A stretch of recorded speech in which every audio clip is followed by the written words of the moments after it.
इति पिसो भगवारहं सम्मा सम्बुद्धो विद्याचरणसम्पन्नो सुगतो लोकविदो अनुत्तरो पुरीषधम्मसारथि सत्था देवमनुस्सारं बुद्धो भगवाति।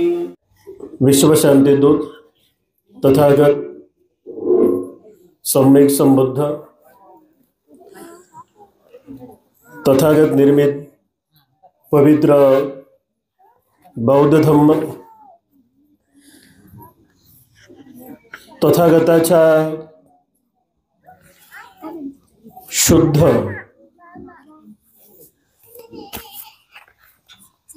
सद्धम्माचा प्रचार करणारा तथागत निर्मित पवित्र भिक्खू संघ बोधिसत्व डॉक्टर बाबासाहेब आंबेडकर या सर्वच रत्नांना त्रिवार अभिवादन करतो, ज्यांच्या माध्यमातून 2 तारखेपासून ते 12 तारखेपर्यंत सतत 10 दिवस आपल्या या रायपूर गावामध्ये ज्यांच्या नेतृत्वामध्ये आपण साम्य शिबिराचं आयोजन केलं, अत्यंत मैत्रीवान असणारे आमचे पूजनीय भिक्खू जे संघाला प्रिय आहेत आणि उपासक उपासिकांना सुद्धा प्रिय आहेत, असे पूजनीय भिक्खू संघप्रियजी थेरो त्यांनी 10 दिवस वेगवेगळ्या पद्धतीनं या 20 मुलांना ट्रेन करण्याचा प्रयत्न केलेला आहे। त्यांच्या माध्यमातून आपल्या रायपूर या गावामध्ये एक धम्माचं नवीन वातावरण तयार झालेलं आहे। मुख्य शहरापासून 30-35 किलोमीटर अंतरावर असलेलं हे गाव, आणि या गावामध्ये जेव्हा आम्ही आलो, येताना सुंदर अशा डॉक्टर बाबासाहेब आंबेडकरांच्या स्मारकाला आम्ही दर्शन करून आलो। गावखेड्यामध्ये एवढं मोठं बाबासाहेबांचं स्मारक पुतळा असणं हे अतिशय महत्त्वाचं आहे। आपल्या धम्मानंद बुद्ध विहारामध्ये सायंकाळच्या या प्रसंगी कष्टकरी शेतमजूर मायमावल्या आणि उपासक उपासिकांनो, दिवसभर कामं करून तुम्ही संध्याकाळी पुन्हा धम्मप्रवचनासाठी उपस्थित झालात। मी सर्वप्रथम आपल्या सर्वांचं खूप खूप कौतुक करतो आणि आपल्या सर्वांविषयी मंगल मैत्री प्रदान करतो। तथागतांनी शिकवलेल्या सद्धम्माचं आचरण करणं हे तुमच्या आमच्यासाठी अत्यंत महत्त्वाचं आहे, किंबहुना ते माणसाचं कर्तव्य आहे। कर्तव्य म्हणून धम्म ऐकला पाहिजे, कर्तव्य म्हणून धम्माचं पालन केलं पाहिजे, आणि कर्तव्य म्हणून धम्म कार्याला सरळ हाताने दान सुद्धा दिलं पाहिजे। हे सारेच कामं तुम्ही गेल्या 10 दिवसापासून करत आहात। अनेक उपासक उपासिकांनी भिक्खू संघाच्या नाश्त्याची व्यवस्था केली असेल, श्रामणेर संघाच्या नाश्त्याची व्यवस्था, भोजनाची व्यवस्था, त्यांच्या राहण्याची व्यवस्था, चिवराची व्यवस्था, इथे आचार्य म्हणून लाभलेले पूजनीय भिक्खू संघप्रियजी थेरो यांच्या वास्तव्याची, मुक्कामाची व्यवस्था, या साऱ्या गोष्टी तुम्ही अत्यंत मनाभावानं आणि श्रद्धेनं केलेल्या आहेत. तथागत सम्यक संबुद्ध म्हणतात, श्रद्धेनं केलेली छोटी किंवा मोठी धम्माची सेवा तुम्हाला कधी ना कधीतरी फळ देऊन जाणारी असते. ही इन्व्हेस्टमेंट आहे, लक्षात घ्या. सुज्ञ पालक काय करतात, आपल्या घरी मुलगी जन्माला आली की तिच्या नावावर 5-50 हजार रुपये टाकून ठेवतात बँकेत, फिक्स डिपॉझिट म्हणून, FD म्हणतो आपण त्याला. पोरगी लग्नाला आली की तेच पैसे काढतात, पोरीच्या शिक्षणासाठी तेच पैसे वापरतात. म्हणजे तुम्ही तुमचे पैसे डिपॉझिट केल्यानंतर तुम्हाला संकट समयी ते वापरता येतात, कारण तुमची ती गुंतवणूक असते. धम्माच्या बाबतीमध्ये धम्माची सुद्धा तुम्ही आम्ही गुंतवणूक केली पाहिजे. आणि ही गुंतवणूक कशी आहे, तर रोज तुम्हाला धम्माची गुंतवणूक करावी लागते. वर्षे 6 महिन्याला एकदा आले तर काही फायदा होत नाही. वर्षे 6 महिन्याला एकदा ऐकलं तर काहीच फायदा होत नाही. ही निरंतर सेवा आहे. आणि या निरंतर सेवेसाठीच बौद्ध लोक अशा कार्यक्रमांचं आयोजन करत असतात की किमान 10 दिवस तरी आमच्या डोळ्याचे कुशल कर्म झाले पाहिजे, आमच्या कानाचे कुशल कर्म झाले पाहिजे, आमच्या वाणीचे कुशल कर्म झाले पाहिजे, आमच्या मनाचे कुशल कर्म झाले पाहिजे आणि आमच्या कायेचे कुशल कर्म झाले पाहिजे. सज्जन हो, 10 दिवस जे तुम्ही मिळवलं ते इथे मला शब्दामध्ये नाही सांगता येणार. तुमच्याच घरातले तुम्ही हे चिल्ले पिल्ले, आमच्या मागे चिवर घालून बसलेले तुमचे चिल्ले पिल्ले, आता ते 10 दिवस आमचे चिल्ले पिल्ले होते, है ना. उद्यापासून पुन्हा ते तुमचे चिल्ले पिल्ले. 10 दिवस पूजनीय धम्मबंधू संघप्रियजी थेरो यांचे ते चिल्ले पिल्ले होते. उपासकांनो, या अशाच कार्यक्रमाच्या माध्यमातून तुम्ही आम्ही घडत असतो. हे असे कार्यक्रम सातत्यपूर्ण आमच्या गावामध्ये, आमच्या घरामध्ये, आमच्या वस्तीमध्ये झाले पाहिजेत, जेणेकरून एक नवीन वातावरण तुमच्या आमच्यासाठी, समाजासाठी, गावासाठी तयार होईल. काही काही ठिकाणी आम्ही जातो, विहार 14 एप्रिललाच खुलतात, 6 डिसेंबरलाच खुलतात आणि बुद्ध जयंतीलाच खुलतात. बाकी वर्षभर ते धूळ खात पडलेले असतात, है ना. बऱ्याच ठिकाणी आम्ही फिरतो, आता महाराष्ट्रभर आम्ही फिरतो. ही शोकांतिका आहे काही काही ठिकाणी. पण या एवढ्या सुंदरशा गावामध्ये, तिकडं राजस्थानला एक रायपूर आहे, त्याही रायपूरपेक्षा हे रायपूर मला धम्माच्या बाबतीमध्ये चांगलं वाटतंय. कारण एवढं सुंदर वातावरण बघा ना, किती सुंदर. 10 दिवस तुम्ही काय शिकले बरं,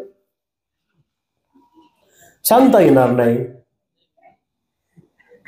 या चिल्ले पिल्ल्यांना विचारलं 10 दिवस काय शिकले रे, त्यांनाही सांगता येणार नाही, आहे का नाही? हो, काही जण सांगतील, मागून आवाज आला का सांगू का बनतेची म्हणे, आहे ना? पण जे काही शिकले, हे तुमचे मुलं 10 दिवसापर्यंत जे काही शिकले आणि त्यांच्या पदरी जे काही पुण्य पडलेले आहेत, कुशल कर्म झालेले आहेत त्यांचे, या 10 दिवसामध्ये त्यांनी जे कमावलं ना, ते 50 वर्ष तुमच्या घरात राहूनही त्यांनी कमावलं नसतं. हे 10 दिवसाची ती कमाई आहे. आणि एक गोष्ट लक्षात ठेवा, तथागत सम्यक संबुद्ध असे म्हणतात, सद्धम्म तुम्हाला आम्हाला हेच शिकवतो की हे काशाय वस्त्र, बुद्धाचं काशाय वस्त्र चिवर प्रत्येकाच्या अंगावर येत नाही आणि प्रत्येक जण त्याला ग्रहणही करू शकत नाही. या काशाय वस्त्रासाठी अनंत अनंत पुण्यकर्म लागतात, अनंत अनंत कुशल कर्म लागतात. आणि त्या कुशल कर्माच्याच आधारावरती तुमच्या अंगावरती चिवर येत असते. हे जे 20 सामनेर आमच्या मागे बसलेले आहेत, तर या 20ही मुलांनी त्यांच्या आतापर्यंतच्या त्या आयुष्यामध्ये तेवढे पुण्य त्यांचे संचित झालेले आहेत आणि म्हणून ते तुम्हाला 10 दिवस पर्यंत चिवरात दिसले. असं कोणी म्हणू नये. बऱ्याच ठिकाणी आम्ही सामनेर शिबिराला जातो. आता उद्या तुमचा शेवटचा दिवस आहे. मी पूजनीय भंतेजींना सांगितलं होतं, भंतेजी मी तुम्हाला 5 दिवस देतो, पण मग आवाजच बसला होता. आता मी बोलायलो थोडा थोडा, माझं मलाच समजेल मी काय बोलत होतो. कालच आवाज आला, म्हटलं आज चला, तरी पण तो आणखी बसलेलाच आहे. मी भंतेजींना त्यासाठी माफी मागतो. उपस्थित उपासक आणि उपासिकांनो, तुम्हाला असं वाटत असेल काही लोकांना, केलं बुवा भंतेजी आले, लोक फिरले, सांगितलं बुवा तुमचं पोरग द्या ना, आम्ही देतो 10 दिवस. काही काही लोकांच्या मनात असते अशी अज्ञान, याला बुद्धांनी अज्ञान म्हटलेलं आहे. बऱ्याच चुकीच्या समजुती तुमच्या आमच्या मनात असतात. काही काही लोकांनी विचार केला असेल, जाऊ दे, द्यायचं द्यायचं, इथं घरी लय त्रास देते, 10 दिवस राहील विहारात, असं काही विचार असते काही लोकांच्या मनात. पण काही श्रद्धा भावनेनं आली असतील, काहीच्या मायबापांनी तयार केला असेल, अरे जा 10 दिवस तुला धम्माचा खजिना मिळणार आहे. आणि काही समजदार आहे त्याच्यातले, वयानं मोठे, तर ते स्वतःहून आले असतील, है ना? हे 10 दिवस काय परिवर्तन करतात? सामनेर शिबिर कशासाठी असते? सामनेर शिबिराची आवश्यकता काय? बुद्धिस्ट राष्ट्रांमध्ये, आता ते आमच्याकडे नाही, तो नियम नाही, पण बौद्ध राष्ट्रामध्ये एखाद्या पोराचं जर लग्न करायचं असेल तर मुलीवाले त्याला प्रश्न कोणता विचारतात? तुम्ही आम्ही काय विचारतो? शिकलं किती पोरग. पुढे आम्ही काय विचारतो?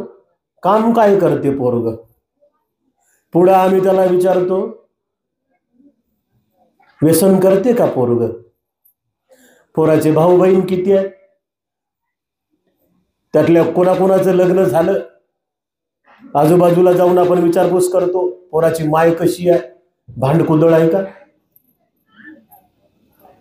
नाही तर पोरीला खाऊच देणार नाही 2 घासही सुखाने, असे विचारपूस करतो. बुद्धिस्ट राष्ट्रांमध्ये लग्नाच्या बोलणीसाठी जेव्हा ते लोक बसतात, तुमच्या आमच्या भाषेमध्ये त्याला सोयरक म्हणतात. म्हणजे लग्नाच्या अगोदर बोलणी करायला जेव्हा बसतात ना, तर मुलीच्या घरच्यांचा पहिला प्रश्न असतो मुलाला की मुलगा सामनेर झाला होता का. आणि जर सामनेर नसेल झाला 10 दिवसासाठी, तर बौद्ध राष्ट्रांमध्ये त्या पोराचं लग्न होत नाही. आमच्या इकडे ते जर नियम लावला तर अर्धे मुंजेच मरतील, लग्नच होणार नाही यार द्यायचे, म्हणजे असा एक नियम आहे तिकडे. आणि म्हणून त्या 10 दिवसामध्ये त्या पोराला तिकडे काय शिकवतात, त्या 10 दिवसामध्ये त्याला यासाठी ट्रेन केलं जातं की तुझ्या आयुष्यामध्ये येणाऱ्या अनंत अनंत दुःख कष्ट संकटातून बौद्ध धम्म तुला कशा पद्धतीनं बाहेर काढेल आणि भविष्यामध्ये येणाऱ्या काळात ही मुलं खूप चांगल्या पद्धतीनं धम्माची सेवा करतील, यामध्ये दुमत नाही. आता 20च्या 20ही धम्म मार्गावर जाणार नाही, लक्षात घ्या. 20च्या 20ही धम्म मार्गावर जात नाही, त्यातले काहीच जातात. 20 पैकी 2-4 सुधरतात, सगळेच सुधरत नाही. आणि ती अपेक्षा तुम्ही करू नका, है ना. कारण हा जो सुधारण्याचा जो मानस आहे तो मनाचा विचार आहे, तो मनाचा निश्चय आहे. आणि मनाचा संकल्प केलेल्या लोकच बौद्ध धम्मामध्ये वेगवेगळ्या प्रकारच्या अवस्था प्राप्त करून घेतात आणि बौद्ध धम्माच्या सिद्धांतानुसार आपलं मरेपर्यंत आयुष्य जगत असतात. म्हणून आता उद्यापासून तुम्ही घरी गेल्यानंतर त्यांना म्हणायचं नाही हेच शिकवलं का तुला भक्तीजी ना आहे ना, का ते तुमचेच आहेत. 10-15 दिवसात पुन्हा तुमच्यामध्ये मिसळून जातात. काही चुकलं पोरग तर नाही म्हणायचं संघप्रिय भक्तीजीने हेच शिकवलं का तुला, आम्ही चांगलं शिकवतो, है ना. मग काय मिळतं या 10 दिवसाच्या सामने शिबिरामध्ये, काय मिळतं? आपल्या मुलाचे अनंत अनंत पुण्यकर्म होतात आणि याच पुण्यकर्माच्या माध्यमातून ते मुलं फार पुढं आणि पुढं सद्धम्माच्या बाबतीमध्ये परिपक्व बनत असतात. तथागत सम्यक संबुद्धांनी 2600 वर्षापूर्वी सांगितलेलं आहे, मूर्खाची संगती करू नका, पंडित लोकांची संगती करा, म्हणजे त्यांच्या सहवासात राहा, पूजनीय लोकांना ओळखा, पूजनीय लोकांच्या सहवासात राहा आणि त्यांची पूजा करा. हेच तुमच्या आमच्यासाठी उत्तम मंगल आहे. 10 दिवस तुम्ही पूजनीय लोकांच्या संगतीमध्ये होतात. आता या मुलांना काही वंदना पाठ झाली नसेल, काही लोकांना झाली असेल, काही लोकांना सद्धम्माचे काही शब्द समजले असतील, काही लोकांना काहीच कळालं नसेल, पण तरीही तुम्ही 10 दिवस सज्जनांच्या संगतीमध्ये होता, है ना. आणि पूजनीय लोकांची तुम्ही 10 दिवस पूजा केली. मी अगोदरच तुम्हाला सांगितलं, कारण बुद्धाचं हे काशाय वस्त्र जेव्हा आमच्या अंगावर येते ना, तर आमचे अनंत अनंत पुण्यकर्म असतात, तेव्हा तो व्यक्ती त्या काशाय वस्त्राचा अधिकारी होऊ शकतो. असंच नाही घालून फिरत कोणी. नंतर तुम्ही त्यांची सेवा केली, म्हणजे पूजनीय लोकांची सेवा तुम्ही केली, पूजनीय लोकांच्या सहवासात होतात, पंडित लोकांच्या सहवासात होतात, तर यामुळे तुमचे सुद्धा अनंत अनंत पुण्य कर्म झालेले आहे.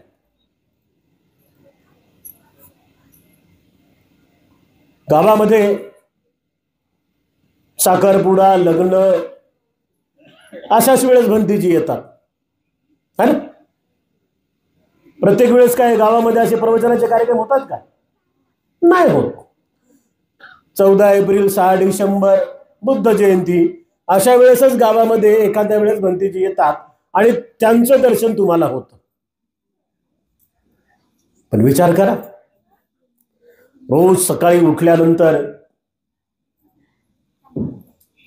झोपेपर्यंत, रात्री झोपेपर्यंत तुमच्या कानावर धम्माचे शब्द पडलेले आहेत,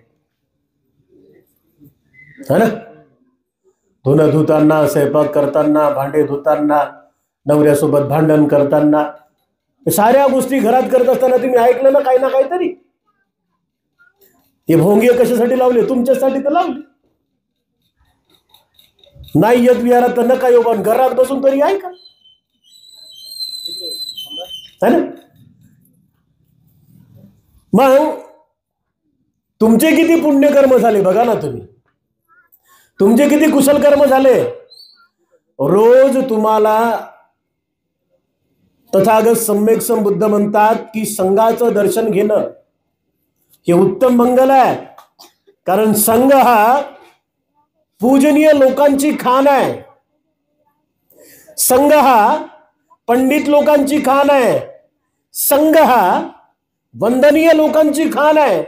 आणि संघ हा कसा आहे तर पुण्याचं क्षत्र आहे. अनंत अनंत डोळ्याचे पुण्यकर्म तुमचे, प्रचंड मोठे पुण्यकर्म तुम्ही 10 दिवसात कमावले.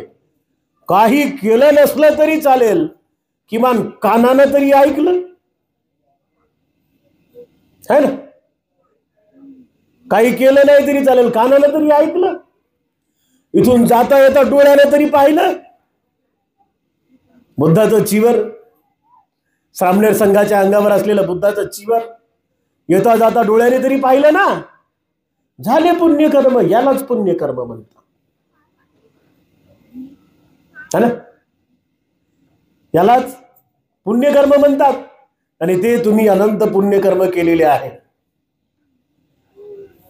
माय माऊल्यांनो, उपासक आणि उपासिकांनो, तथागतांनी त्या काळी त्यावेळी सांगितलं होतं. मग हे पुण्यकर्म कुठे होतात आमचे? तर बुद्धानं सांगितलं, सेवनाच बालानं पंडितानंच सेवना पूज्याच पूजनीयानं एतं मंगलमुत्तमं. हे उत्तम मंगल आहे. कोणतं? मूर्खाची संगती न करणे, पूजनीय लोकांची संगती करणे, पंडितांची संगती करणे, पूजनीय लोकांची पूजा करणे, हे जगातलं साऱ्यात मोठं उत्तम मंगल आहे. या गाथेमध्ये मूर्ख, पंडित आणि पूजनीय असे 3 शब्द आपल्याला समजून घ्यावे लागतील. बुद्धाने मूर्ख कोणाला म्हणलं? वाचता लिहिता येत नाही त्याला बुद्धाने मूर्ख नाही म्हटलं, है ना? एखाद्या पोराला आपण वाचायला लावलं आणि त्याला जर ते शब्द बरोबर नाही आले तर आपण म्हणतो मूर्खासारखं काय करायला, वाचताच येईना. वाचता न येणाऱ्या माणसाला मूर्ख म्हणत नाही, लिहिता न येणाऱ्या माणसाला मूर्ख म्हणत नाही. तो अज्ञानी झाला, निरक्षर झाला तुमच्या आमच्या भाषेत. त्या काळी त्यावेळी बुद्धानं सांगितलं, मूर्ख कोण आहे, पंडित कोण आहे आणि पूजनीय कोण आहे.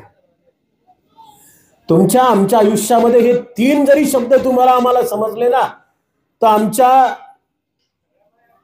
कुठल्याच बाबतीमध्ये आमचे एकही अकुशल कर्म होणार नाही.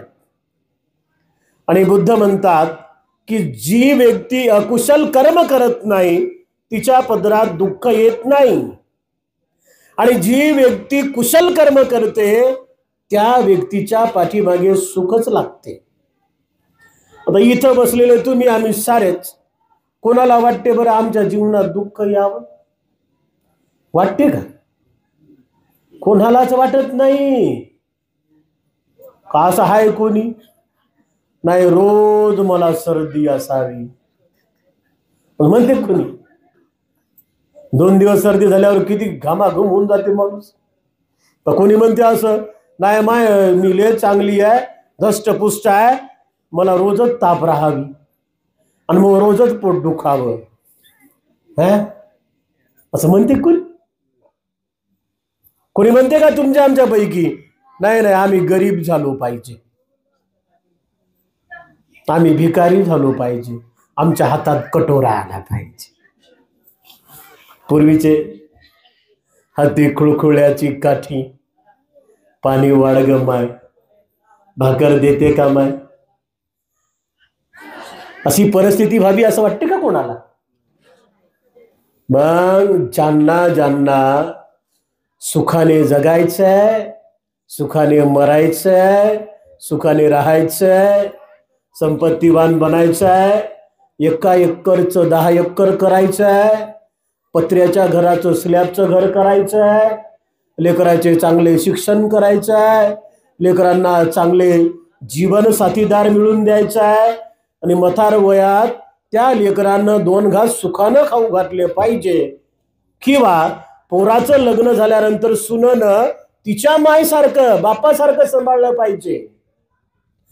अशी ज्या ज्या लोकांची अपेक्षा आहे त्या त्या लोकांनी कान उघडे करून ऐका. बुद्धाचा सद्धम्म कसा आहे? तुमच्या आमच्या कल्याणाचाच आहे ना. या 3 गोष्टी जर तुम्हाला आम्हाला समजल्या ना, तर आता मी जे काही सांगितलं सुख, याला बुद्धांनी भोग संपदा म्हटलेला आहे. उपासक उपासिकांसाठी त्या साऱ्या गोष्टी अत्यंत महत्वाच्या आहेत. कोणत्या? मूर्ख ओळखता आला पाहिजे. पहिली गोष्ट, असे वनाच बाला नंग, ओळखता आला पाहिजे आणि त्याच्या सहवासात जाता आलं पाहिजे. पंडिता नंच सेवन, पंडितानंच सेवन, पूजनीय माणूस ओळखता आला पाहिजे आणि त्याची पूजा करता आली पाहिजे. पूजाच पूजनीयानं एतं मंगलमुत्तमं. बुद्धाने ग्रस्त जीवनासाठीच या सुत्ताचा उपदेश दिलेला आहे. चेतवनातला हा तथागतांचा उपदेश आहे. ही महामंगल सुत्तातली गाथा आहे आणि या गाथेचं वर्णन सुत्त पिटकामध्ये आहे. मूर्ख म्हणजे कोण? आम्ही तुम्ही ज्याला मूर्ख म्हणू लागलो तो खरं तर मूर्ख नाहीच आहे. बुद्धानं मूर्खाची डेफिनेशन केली, व्याख्या सांगितली. बुद्ध म्हणतात, जो विहारात येत नाही तो मूर्ख आहे. तुमच्या भाषेत सांगतो, जो विहारात येत नाही तो मूर्ख आहे. जो बुद्धाचे सद्धम्माचे शब्द ऐकत नाही तो मूर्ख आहे. धम्म कार्यासाठी हातभार लावत नाही तो मूर्ख आहे. धम्म कार्यासाठी नुसता टीका करत राहतो. यायला काय पडलं बाप्पा, यायला काहीच कामधंदे नाहीत, 10 दिवस जाऊन बसायले, तेच भंतेजी आमचेच पोर, असे आहेत लोक आमचे, है ना. हे लोक मूर्ख आहेत. चुकून सुद्धा 3 गोष्टीबद्दल आमच्या तोंडातून बदनामकारक शब्द नाही निघले पाहिजे. ज्याला ज्याला सुखानं मरायचं आहे ना, मजाक मध्ये पण नाही, मस्करीमध्ये मध्ये नका करू. हे मजाक मध्ये करतो ना आपण. या 3 गोष्टीबद्दल आम्ही सतर्क राहिलं पाहिजे. बुद्धाचा अपमान आमच्या मुखातून कधीच होता कामा नाही. धम्माचा अपमान आमच्या मुखातून कधीच होता कामा नाही आणि संघाचा अपमान आमच्या मुखातून कधीच होता कामा नाही. या 3 गोष्टी, या 3 गोष्टीपैकी एकही गोष्ट जरी आम्ही केली तर आम्ही धम्म मार्गावर जातच नाही. आता यातले तुमचे पोर आहेत, कोणाचं घरी नाव पिंट्या, बंट्या, बाळ्या, काळ्या आहे ना, असं एखाद्याचं दादू, चिक्कू, पपई, काय काय नाव ठेवता तुम्ही लाडाला ते? हा, काजू, बदाम, काय काय पोराचे लाडाला नाव ठेवतात तुम्ही. तर एखाद्या माऊलीनं इथं आल्यानंतर म्हटलं असतं, माय आमचा बंट्याले चांगला दिसायला. बंटी बापू काय खातो का? है ना?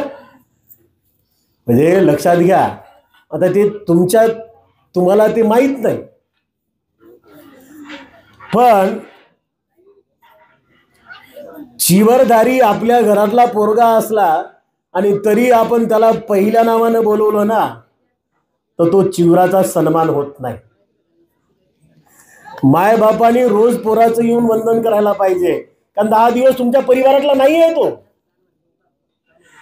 त्याला आदराने बोलावं, बंतीजी कसे आहात, श्रामणेर कसे आहात, है ना? त्याला आदराने वागवावं. चिवर आहे ना अंगावर, आणि निश्चित स्वरूपात ही 20 पोरं तुमच्या साऱ्यांपेक्षा पुण्यवान आहे, साऱ्यांपेक्षा पुण्यवान आहे. कारण पुण्यामुळेच त्यांना काश्याय वस्त्राचा अधिकार प्राप्त झालेला आहे. आणि म्हणून तथागत सम्यक संबुद्धांनी त्या काळी त्यावेळी सांगितलं होतं, परिवारातला जरी भिक्षू असला तरी त्याचा आपण सन्मान केला पाहिजे. कारण तो कसा आहे, असे वनाच बालानंग, त्याला मूर्ख कोण आहे हे समजलेलं आहे. आणि तुम्हाला आम्हाला सुद्धा मूर्ख कोणाला म्हणतात हे समजलं पाहिजे. ज्याच्या अंतकरणात श्रद्धा नाही तो मूर्ख.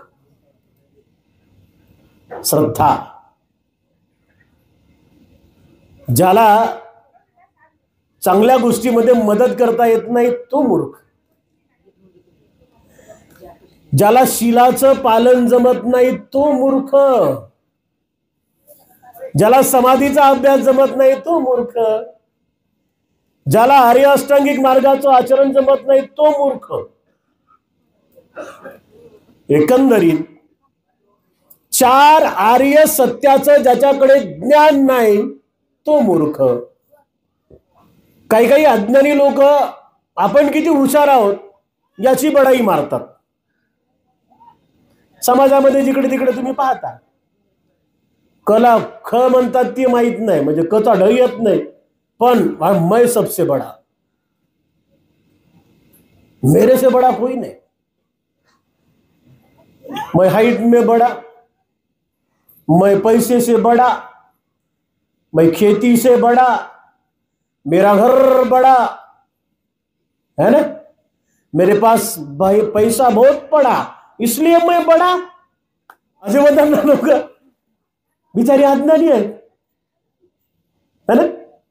म्हणजे जे लोक म्हणतात की माझ्यासारखं कोणीच नाही, मी सगळ्यात मोठा आणि मलाच हार घाला, मलाच खुर्ची द्या, मलाच अध्यक्ष करा आणि मवच नाव घ्या. बापा बापा, है ना?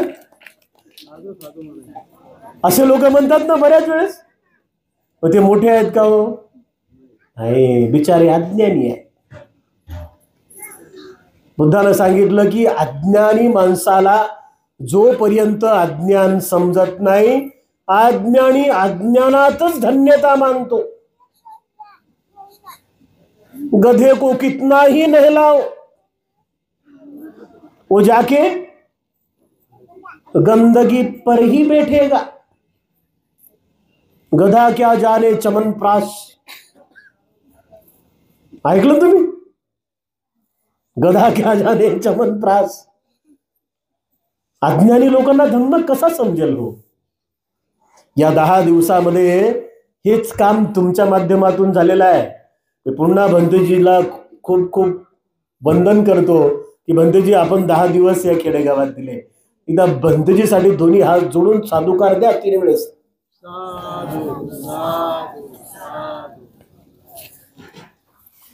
मग बुद्धाने सांगितलं, मूर्ख कोणाला म्हणावं? 4 आर्य सत्य ज्याला माहित नाही. चार आर्य सत्याबद्दल ज्याच्या मनात अज्ञान आहे त्याला बुद्धानं मूर्ख म्हटलं. लक्ष देऊ नये का? दुःख आर्य सत्य, दुःख समुदय आर्य सत्य, दुःख निरोध आर्य सत्य, दुःख निरोध गामिनी प्रतिपदा मार्ग आर्य सत्य पालीचे शब्द आहेत. त्या पहिल्या आर्य सत्यामध्ये बुद्धानं काय सांगितलं की या जगामध्ये दुःख आहे. बऱ्याच वेळेस तुम्ही आम्ही म्हणतो आम्ही दुःखी झाल्यानंतर अहो यांच्यामुळे आम्ही दुःखी झालो, भावामुळे दुःख आलं, शेजाऱ्यामुळे दुःख आलं, कोण काहीतरी केलं म्हणून दुःख आलं, कोण करणी केली का काय माय दुःख जाईनाच, भूतानं झपाटलं का काय, भूत लागलं का काय है ना. बऱ्याच वेळेस आपण दुसऱ्याला बोट ठेवतो ना, दुःख कुणामुळे आलं. त्या काळी बुद्धाने सांगितलं आता 2-4 लिंब बुद्धविहाराच्या बाजूला जर भारून ठेवली मी समजा हळद कुकू टाकून, तुम्ही विहाराच्या बाहेरच जाणार नाही. पण त्या लिंबांमध्ये पावर नाही हो, मन दुबळं आहे ना, मन दुबळं आहे, मनामध्ये अंधश्रद्धा आहे, मनामध्ये काय आहे हिम्मत नाही आहे. काय होते त्यानं, आहे का काय त्याच्यात, मग अज्ञानपणा काय आहे. तथागत सम्यक संबुद्धांनी शिकवलेल्या या 4 आर्य सत्याबद्दल ज्याने इतंभूतपणे ज्ञान जमा केलं नाही त्याला अज्ञानी म्हटलेला आहे, त्याला मूर्ख म्हटलेला आहे. त्याला पालीमध्ये बालंग हा शब्द आहे. आपण म्हणत नाही का बालबुद्धी, काय म्हणतो ना आपण एखादं, हे काय येड आहे, किती शिकवायचे, बालबुद्धी यायची नाही, बालबुद्धी नाही त्याची. त्याची बुद्धी कशी आहे, अज्ञानपणाची त्याला सवय लागलेली आहे म्हणून समजायला. मग काय समजलं पाहिजे तुम्हाला आम्हाला. बुद्धानं सांगितलं की या जगामध्ये दुःख आहे आणि ते दुःख आम्ही आणलेलं आहे. दुःखाची जी उत्पत्ती आहे ना इतर कोणामुळे नाही,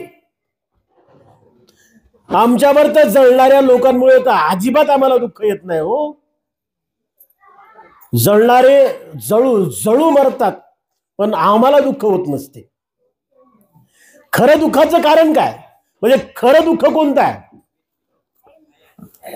बुद्धानं सांगितलं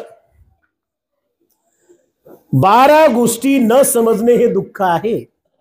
तुम्ही आम्ही बघा जन्माचं स्वागत करतो ना, एखादं बाळ जन्माला आल्यानंतर किती घरातले लोक आनंदित होतात. बुद्ध म्हणतात की तेव्हापासून त्याच्या पाठीमागे दुःख लागलेलं आहे. 9 महिने 9 दिवस गर्भात होतं बाळ, गर्भात सुखी असते का हो बाळ, आहे का नाही. गर्भ म्हणजे अंधार कोठडीच आहे ना. त्या गर्भात सुद्धा बिचाऱ्याला किती यातना आहेत, त्याच्या आईला किती यातना आहेत. जेव्हा एक नाळ कापून आईचं आणि बाळाला वेगळं केल्या जाते तेव्हापासून त्याला दुःख सुरू होते. जोपर्यंत गर्भात आहे ना तोपर्यंत काहीच करायची गरज नाही. आई श्वास घेऊ लागली, श्वास मिळाला, ऑक्सिजन. आई भोजन घेऊ लागली, भोजन मिळालं. साऱ्या गोष्टी आतमध्ये त्याच्या पूर्ण होत आहेत.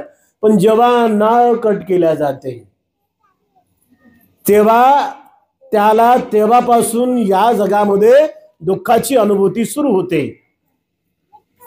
बाळ पहिला श्वास घेण्यासाठी रडतं ना,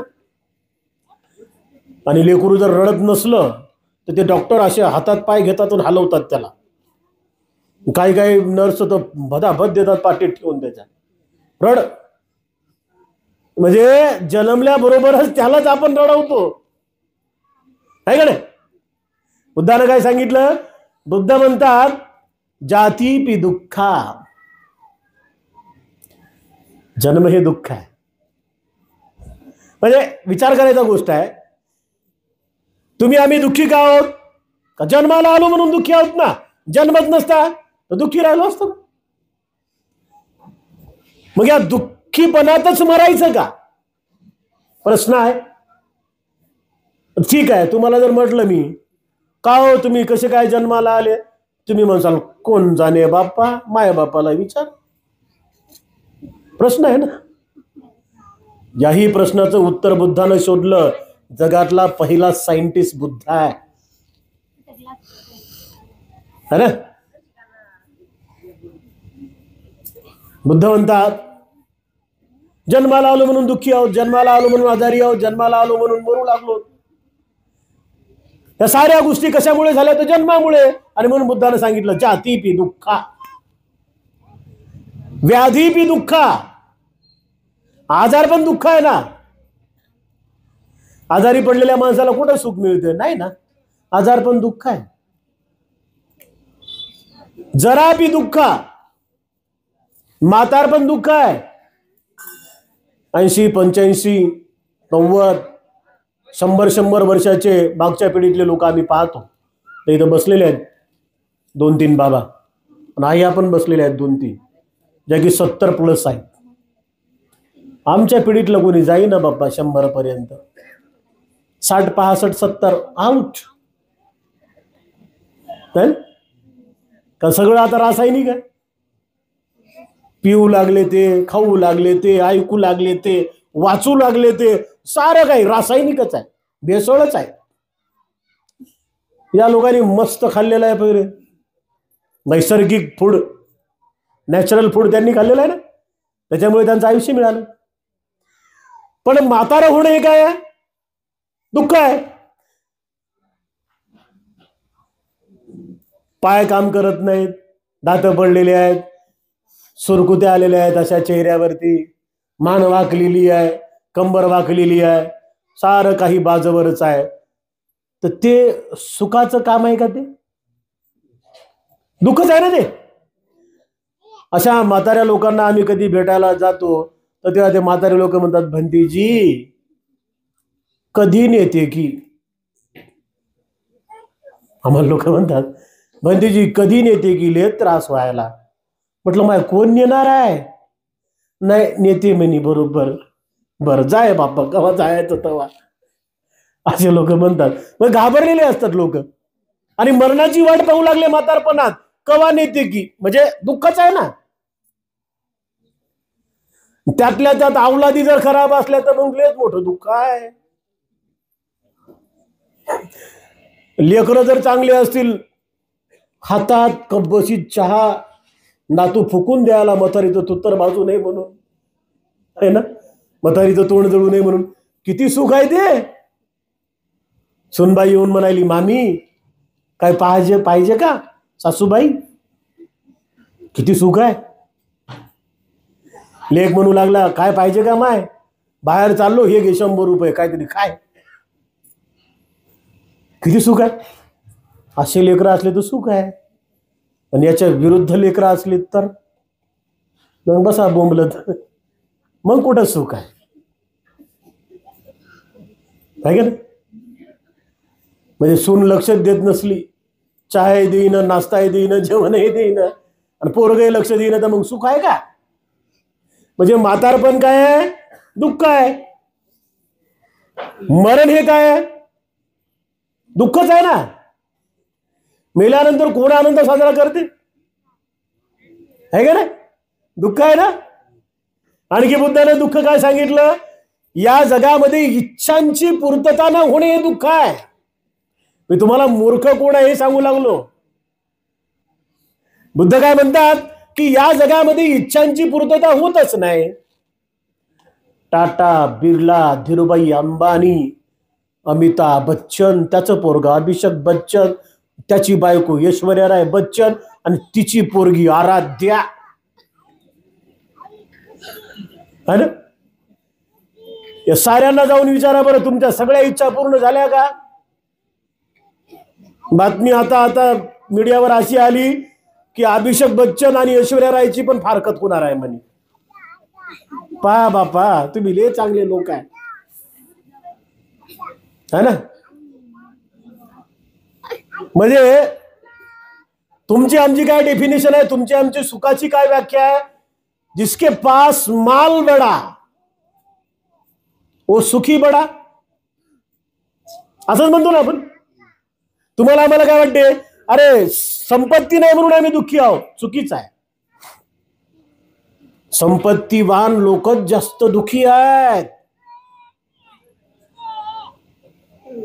पैसे कमवण्यासाठी तब्येतीची काळजी नाही, रात्र दिवस झटणं झटणं झटणं झटणं, मेहनत करणं, बँकेमध्ये दाबू ठेवणं, है ना.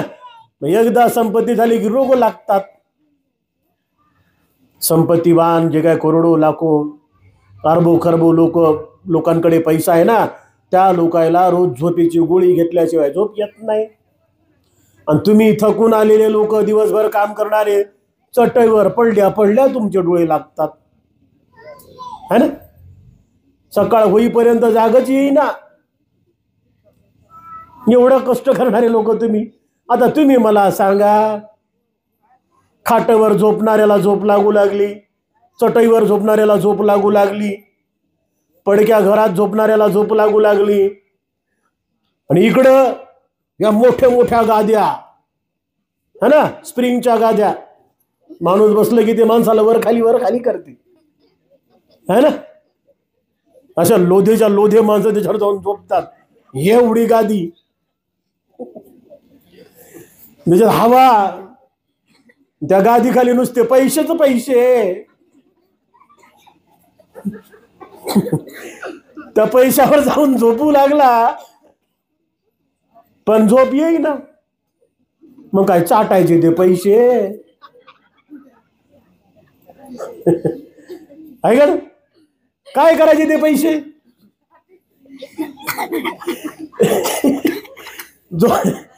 जोपर्यंत संपत्ती कशासाठी पाहिजे हे माणसाला समजत नाही, तोपर्यंत माणसाने काय करावं हे माणसाला समजत नाही.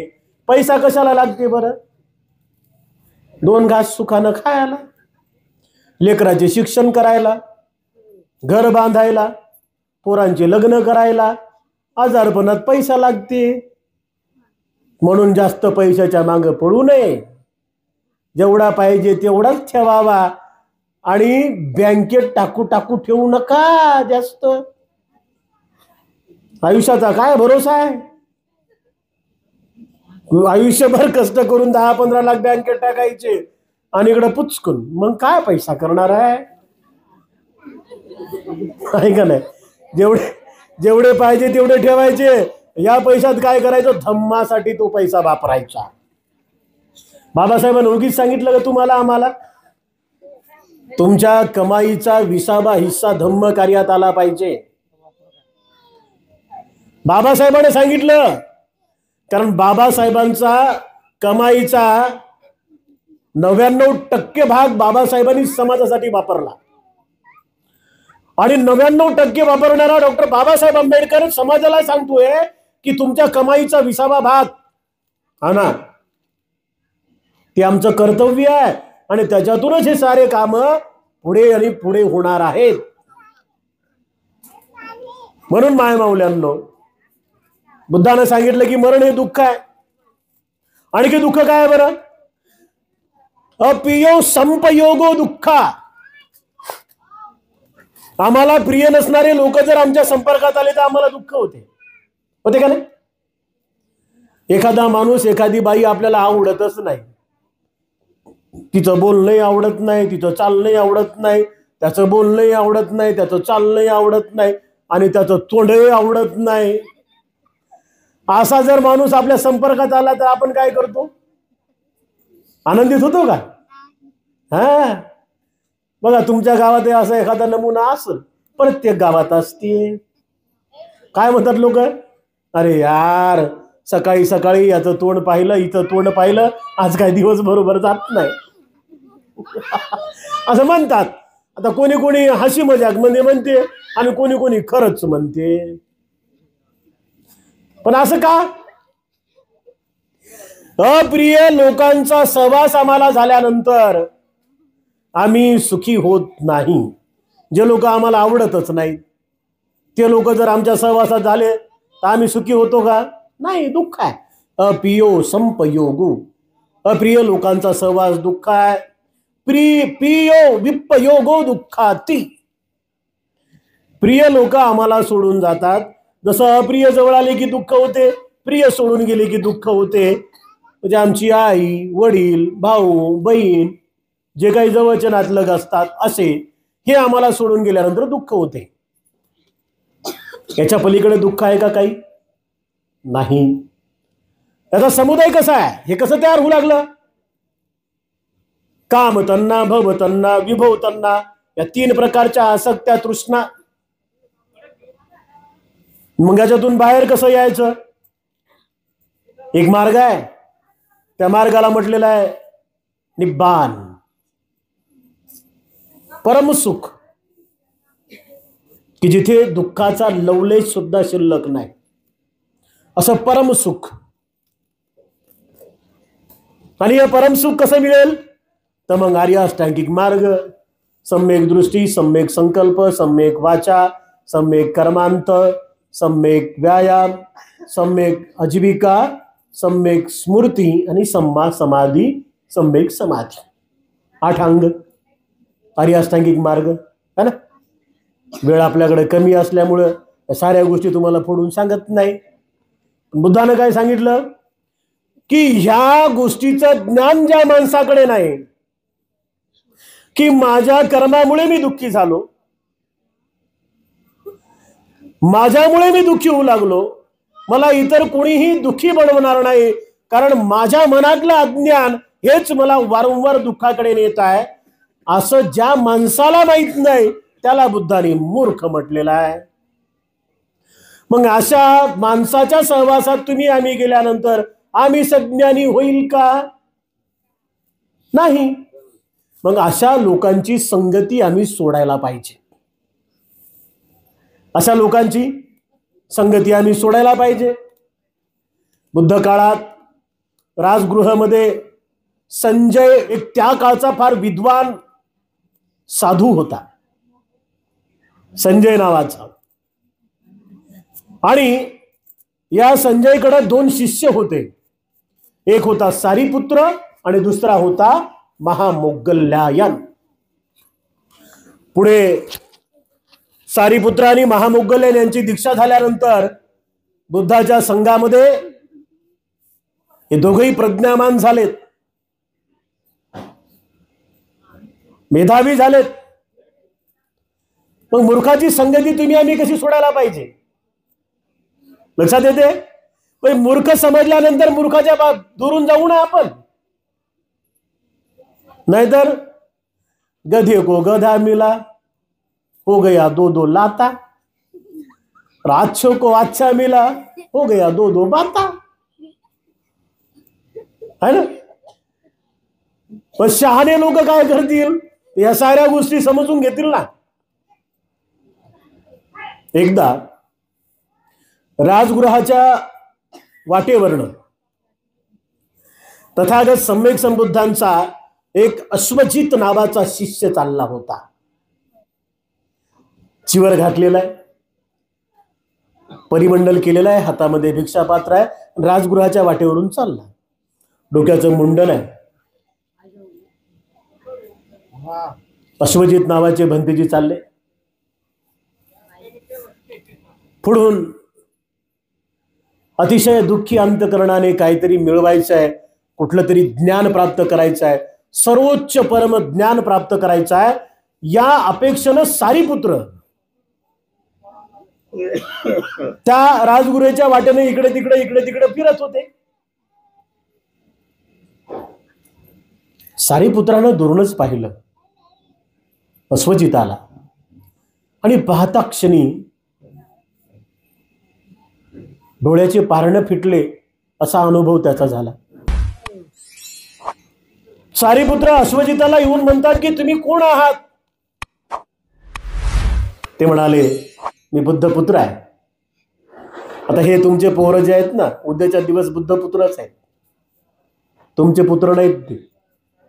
आता कोण आहेत हे? बुद्धपुत्र आहेत. काशाय वस्त्र ज्याच्या अंगावरती असते ते बुद्धपुत्र होते. चिवर साधन आहे ना हे, चिवर थेट बुद्धाशी नातं जोडणार आहे. किती सन्मान आहे. किती पूजनीय गोष्ट आहे है ना. सारिपुत्राने विचारलं, अश्वजित तुमचे शिष्य कोण, तुमचे गुरु कोण आहेत, तुम्ही कोणाचे शिष्य आहात. ते म्हणाले, अश्वजित म्हणाले की माझे गुरु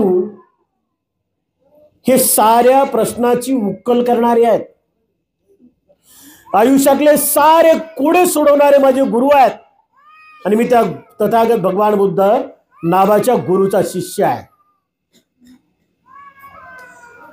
सगळे हेतू जे आहेत, जे कारण आहेत, बुद्ध सांगतात. आणि म्हणून या एका शब्दामुळे हे धम्मा हेतुप्प भवा अशा स्वरूपातली एक गाथा सारिपुत्रांनी बोलली, अश्वजितांनी बोलली, आणि सारिपुत्र लगेच त्यांच्याकडे जाऊन म्हणाले की मला तुमच्या गुरुकडे यायचं आहे. नंतर ते भिक्खू झाले. नंतर सारिपुत्र भिक्खू संघामध्ये अग्रश्रावक झाले. म्हणजे वेळीच तुम्हाला आम्हाला सुद्धा मूर्खाची संगती सोडता आली पाहिजे. मूर्खाची संगती सोडल्याशिवाय उद्धाराचा मार्गच मिळत नाही. आणि फक्त संगती सोडून चालणार नाही, तर मग पूजनीय लोकांच्या, सज्जनांच्या, पंडितांच्या सेवेमध्ये आम्ही आलो पाहिजे. पंडित म्हणजे कोण, ज्ञानी म्हणजे कोण, हुशार म्हणजे कोण, तर 4 आर्य सत्य ज्याला समजलेले आहेत, तर त्याच्यासारखा प्रज्ञावान जगामध्ये कोणी नाही तो. मग असा कोण आहे, तर मग अशी तुमच्या आमच्यासाठी भिक्खू संघ आहे. पंडित कोण आहे आमच्यासाठी? मोठमोठे भाषण ठोकणारे पंडित असतात का? नाही, ते वक्ते झाले, वक्ते, भाषण करणारे वक्ते. पंडित कोण आहे तुमच्या आमच्यासाठी? धम्माचा अभ्यास काया वाचा मनानं करणारे, धम्माचा अभ्यास केल्यानंतर धम्माच्या सुखाची गोडी चाखणारे, आणि ती गोडी स्व अनुभवातून तुमच्या पुढे मांडणारे जे भिक्खू असतात त्यांना तुम्ही पंडित म्हणा. बुद्ध महापंडित, सारिपुत्र महामौद्गल्य, आनंद उपाली पंडित, तुम्हा आम्हाला सद्धम्म शिकवणारे कर्तबगार वर्तमान काळातील बौद्ध भिक्खू हे पंडित. पूजनीय कोण आहे? तुम्हाला आम्हाला पूजनीय समजलं पाहिजे. बघा, त्या नवदाम्पत्याला बरेच लोक त्या लग्नात त्या नवरीला, त्या नवऱ्याला सांगतात ना, नवरी नवरदेवाला, अरे हे तुमच्या सगळ्यापेक्षा मोठे लोक आहेत, जाऊन पाया पडा सगळ्यांच्या, है ना. एखाद्या म्हाताऱ्या माणसाचं जर पाया पडल्यात नाही नवीन जोडप्यानं, तर ते 2-2 महिने फुगून बसतात. काय शिकवलं म्हणती? तिच्या मायबापानं त्याच्या मायबापानं वाकलाच नाही म्हणते, झुकलाच नाही म्हणते, हे बरोबर नाही म्हणते. आता झुकेनं म्हणते, मग तर काय करल, काय सांगता येत नाही, है ना, असे म्हणतात ना लोक. म्हणजे आपण त्या पोरांना वंदन करायला लावतो ना, सुज्ञ लोकांचं, मोठ्या लोकांचं, ते पूजनीय आहेत का? ते वडीलधारी आहेत. वडीलधाऱ्यांचा सन्मान केलाच पाहिजे, पण ते पूजनीय नाहीत. लक्षात येते? आपल्यापेक्षा वयानं मोठ्या असलेल्या माणसाला तुम्ही त्यांचं लालन पालन केलं पाहिजे, त्यांची सेवा केली पाहिजे, त्यांना वाटेल ते दिलं पाहिजे, पण ते पूजनीय नाहीत. कोणत्या अर्थानं? पूजनीय कोण आहे? जे अंधारातून प्रकाशाकडे नेतात त्यांना पूजनीय म्हणतात.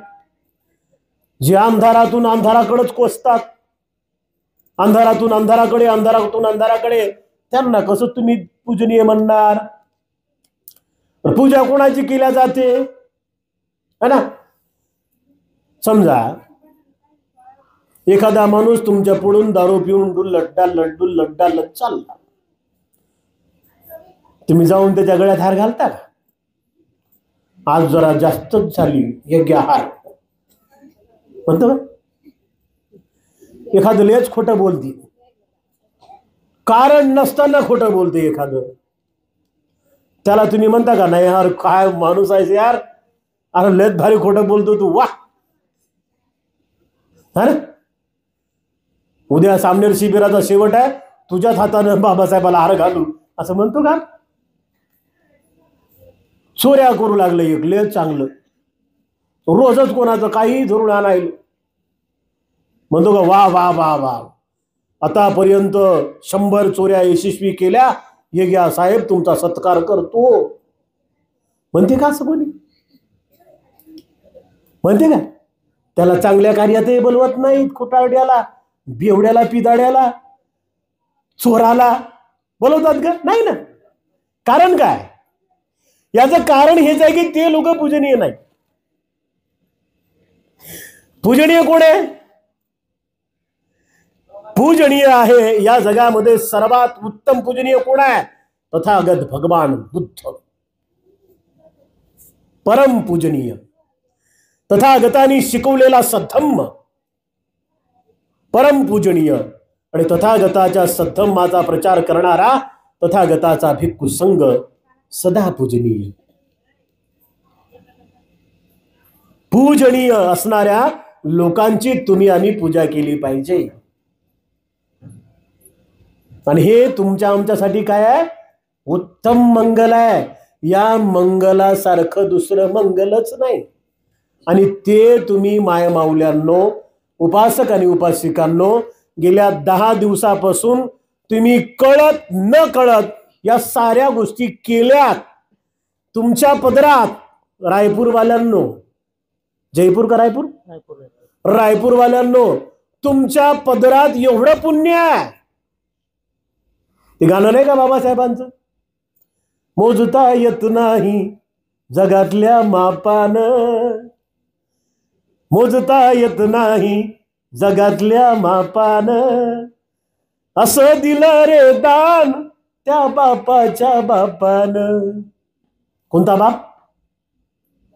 बाबासाहेब. अरे कोणता बाप? दुसरा एकच बाप, बाबासाहेब है ना. काय दिलं बाबासाहेब? हे दिलं बाबासाहेबांना दान. सोनं वाटलं, सोनं दीक्षाभूमीला, आणि तेच सोनं वाटण्याचं काम गेल्या 10 दिवसापासून इथे होत आहे. आता कोणाकोणाला चांदी भेटलं आणि कोणाकोणाला लोखंड भेटलं, काही काही दगडच घेऊन जातील आणि काही काही सोनं नेतील, है ना. दगडानं काय फायदा होणार आहे? एकमेकाचे डोक्याचं फुटतील. लोखंडाचा काय भाव आहे? काहीच नाही. चांदीचा भाव काय जरा आहे म्हणा, त्यानं काय होणार आहे? पण सोनं, मौल्यवान सोनं, हे बुद्ध विचारांचं सोनं मस्तकी घेऊन जा, मस्तकी घेऊन जा. आणि हे बुद्ध विचारांचं सोनं दररोज लुटण्याचं काम करा, है ना. कारण हे सोनं ज्या ज्या माय माऊलीला समजल, ज्या ज्या आमच्या बापाला समजल, ज्या ज्या आमच्या तरुण बहिणीला समजल, ज्या ज्या आमच्या तरुण भावांना समजल, त्यांच्यासारखं श्रीमंत या जगात कोणीच नाही. तर हे सोनं तुम्ही आम्ही लुटावं. सामनेर शिबिर काय करतात याचं एक उदाहरण देतो आणि मग मी थांबतो. उत्तर महाराष्ट्रामध्ये धुळे नावाचा एक जिल्हा आहे आणि तो उत्तर महाराष्ट्रातला धुळ्याकडचा संपूर्ण पट्टा हा आदिवासी जिल्हा म्हणून प्रसिद्ध आहे. नंदुरबार, शहादा, दोंडाईच्या, साक्री, धुळे, त्या धुळे जिल्ह्यात मी जवळजवळ 10 ते 11 वर्ष काम केलं. अनेक सामनेर शिबिर तिथे घेतले. सामनेर शिबिरातलं एक उदाहरण, तुमची आमचे पोरं काय शिकतात, तर त्या उदाहरणावरून स्पष्टपणे मला जाणवलेलं आहे की 10 दिवसात आपल्या पोरांमध्ये कशा स्वरूपात बदल होतात, जे की तुम्ही घरामध्ये त्याच्या मनाचं परिवर्तन करू शकत नाही. पण 10 दिवसात एका शिकवणाऱ्या भिक्खूच्या सहवासात राहिल्यानंतर पोरग काय काय शिकून जाते. उद्यापासून हे तुमच्यामध्ये येतील. हे बी रत्न आहेत बरं, ही रत्न आहेत. एकदा यांच्यासाठी दोन्ही हात जोडून साधुकार द्या. हे टिकले 10 दिवस आहे ना, म्हणते टिकवलं 10 दिवस त्यांना. एकदा काकासाहेब बर्वे स्मृती छात्रालय म्हणून एक वसतिगृह आहे धुळ्याला. त्या काकासाहेब स्मृती छात्रालयामध्ये आम्ही सामनेर शिबिराचं आयोजन केलं. मुलं सामनेर बनले होते 50 मुलांचं सामनेर शिबिर सुरू होतं.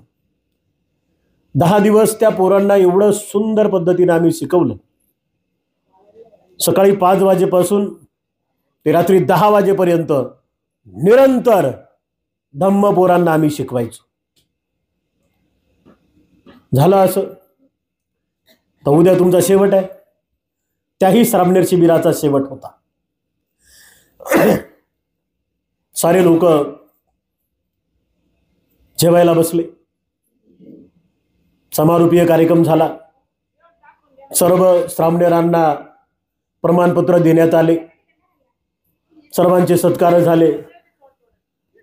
गाण्याचा कार्यक्रम होता, गाण्याचाही कार्यक्रम झाला. आणि शेवटी सामनेरांना नाश्ता द्यायचा होता. मसाले भात. नाश्त्यासाठी सगळे सामनेर बसले मांडी घालून. आमचे एक श्रद्धावान परिवार, अमृतसागर परिवार, प्राध्यापक डॉक्टर मधुसूदन अमृतसागर, प्राध्यापक डॉक्टर मधुसूदन अमृतसागर अत्यंत श्रद्धावान असणारे ग्रस्त. 10 दिवस त्यांनी परिवारासह सामनेर शिबिरामध्ये सेवा दिली. तुमचे आमचे पोरं 10 दिवसात काय घेऊन जातात हे सांगायलो. शेवटच्या दिवशी सामनेंना वाढत असताना प्राध्यापक होते ना, सामनेरांना वाढत असताना त्यांची एक सोन्याची, किती ग्रामची होती ते महत्वाचं नाही, पण सोन्याची अंगठी सामनेरांना वाढत असताना त्या भातातल्या तेलामुळे ती थोडीशी खाली आली आणि एका पोराच्या ताटामध्ये पडली. सामनेर होता तो पोरगा. 10वीला असेल, 17 वर्षाचं पोरगा. ताटामध्ये अंगठी पडली. तर जेवण करताना त्याची ती अंगठी त्याच्या तोंडात गेली. त्यांना काढून पाहिली तो सोन्याची अंगठी. गर्दी खूप होती, 1000-1500 लोक. त्यांनी कोणालाच सांगितलं नाही. ती अंगठी घेऊन खिशात टाकली. सारा कार्यक्रम झाला. चटया उचलल्या गेल्या, खुर्च्या जमा झाल्या, मंडप सोडला. आमचे श्रद्धावान उपासक प्राध्यापक मधुसूदन अमृतसागर सर हे त्यांच्या गाडीमध्ये परिवारासह जाऊन बसले. दिवसभर सेवा दिली होती, थकून गेले होते ते. पण गाडीला सेल मारला, स्टेरिंगवर हात ठेवला. स्टेरिंगवर हात ठेवल्यानंतर त्या अंगठीनं त्या स्टेरिंगला वाजवायची त्यांची सवय होती. अशी काही लोक वाजवतात झोप येऊ नये म्हणून, किंवा काही लोकांची सवय लागलेली असते ती. तर ते स्टेरिंगवरती अंगठीनं वाजवायला गेले आणि समजलं अंगठी नाही. काय असेल नसेल ती 5-50 हजाराची. सर उतरले, हळूच येऊन सांगितलं, भंतेजी म्हणे अंगठी गेली. गेली त्याचं दुःख नाही म्हणे, फक्त यासाठी आलोय की समजा कोणाला मिळालीच असेल तर म्हणे सांगा, आणून दिली तुम्हाला तर सरांची होती म्हणून. रात्रीचा 1 वाजला, सगळं आवरायला. सरे सोबतच होते. मग ती सगळी लिस्ट काढली आम्ही 50 पोरांची आणि 50 पोरांना फोन लावायला चालू केली. 15 पोरांना फोन लावले. 15 पोरं म्हणले की नाही म्हणते आमच्याकडे नाही, आम्ही घेतली नाही किंवा आम्हाला सापडली नाही. रात्रीच्या 1 वाजता भीमनगर म्हणून आहे गिर्या, तिथे भीमनगरच्या एका सामनेर शिबिरातल्या त्या पोराजवळ ती अंगठी होती. त्याला रात्रीच्या 1 वाजता फोन केला. तो म्हणे, मंदानी म्हणते, अंगठी माझ्याकडे आहे. पोराचं वय किती आहे? 10वीतलं पोरग, 17 वर्षाचा पोरग म्हणते, आता त्याला म्हटलंय नाही आम्ही, अंगठी आहे का बाबा तुझ्याकडं? गरजच नाही. तो म्हणे, भंतेजी, मी फक्त तुमच्याच फोनची वाट पाहत होतो आणि मला माहित होतं म्हणे की तुम्हाला ह्या साऱ्या गोष्टी आवरायला वेळ लागेल. मी तुम्हाला सकाळी ती अंगठी आणून दिली असती, पण काही हरकत नाही भंतेजी, वंदानी म्हणते, अंगठी माझ्या जवळच आहे आणि मी ती सुखरूप ठेवलेली आहे. आता 5-50 हजाराची अंगठी कोणाला सोनं समजत नाही?